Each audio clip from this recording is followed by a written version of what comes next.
ఇప్పటిదాకా మనం చాలా చట్టాలు చూసాం. నిన్న మనకి అసెంబ్లీలో ఒక చట్టం అయితే పాస్ అయ్యిందన్నమాట. ముఖ్యంగా ఆడపిల్లలకి సమాన హక్కుతోటి ఆస్తిలో భాగం తల్లిదండ్రుల నుంచి ఇవ్వాలి అని చెప్పేసి. అలాగే పిల్లలు ఎవరైతే తల్లిదండ్రులను చూడట్లేదో వాళ్ళ సాలరీ నుంచి 15% తల్లిదండ్రులకి కట్ అవ్వాలి అని చెప్పేసి. మరి ఈ 2 జియోలు మీకు ఎలా అనిపిస్తుంది? నాకు 2 బెస్ట్ ఒపీనియన్సే అని అనుకుంటున్నాను. కానీ ఫాలో అయితే బెస్ట్ అనుకుంటున్నాను. అండ్ వాళ్ళు అసలు తల్లిదండ్రులను చూడట్లేదని ఆ తల్లిదండ్రులే మిస్టేక్ మెయిన్ అసలు. ఎందుకంటే వాళ్ళు పెంచిన విధానంను బట్టే కదా తల్లిదండ్రులు చూడకుండా ఆ పిల్లలు వెళ్ళిపోతున్నారు. మీరు చిన్నప్పటి నుంచే అన్ని నేర్పించి మోరాలిటీస్ నేర్పిస్తే ఖచ్చితంగా అవి ఫాలో అవుతారు. అంటే ఇప్పుడు చాలా వరకు ఆడపిల్లలకి పెళ్లిళ్ళు చేస్తే కట్నం అని చెప్పేసి అది ఇది అని చెప్పేసి ఎంతో కొంత పెడుతూనే ఉన్నారు.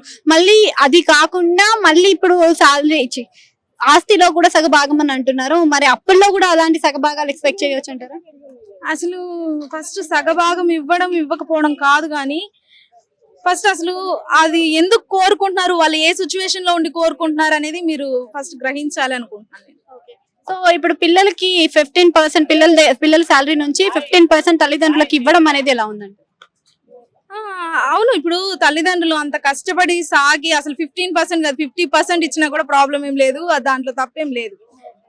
సో తల్లిదండ్రులు ఇప్పుడైనా తల్లిదండ్రులు చూసుకోవడం స్టార్ట్ చేస్తారా? తల్లిదండ్రుల పట్ల మార్పు ఏమైనా జరుగుతుందంటారా? ఏమో అండి, అది ఫాలో అయితే అంటే దీని వల్ల వాళ్ళు తెలుసుకుంటే ఖచ్చితంగా ఫాలో అయ్యే వాళ్ళు అవుతారు, కొంతమంది అవ్వకపోవచ్చు.